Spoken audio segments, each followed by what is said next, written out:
You mentioned the drop in the poverty rate. Specifically, we noticed at Just the News that the poverty rate for African Americans hit historic lows, that the household wealth increased historically for African Americans. What was driving that increase in wealth for African Americans? And now in 2020, with the coronavirus, with unemployment spiking, what would be your plan for the second term to improve lives for African Americans? Well, I'll go first because of your question. I appreciate your question. And yeah, we've had a tremendous drop in poverty for all people in our nation, but in particular for African Americans. And that statistic came in, and it's because the African American community, the black community, has had the best employment numbers that we've ever had, both employment and unemployment, depending on how you want to define it.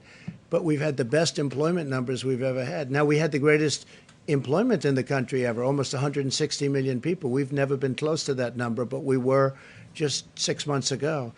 And I'm very proud of the numbers. African Americans, Hispanic Americans, they had the best numbers they've ever had by far, both employment and unemployment, depending on definition. Thank you very much for that question.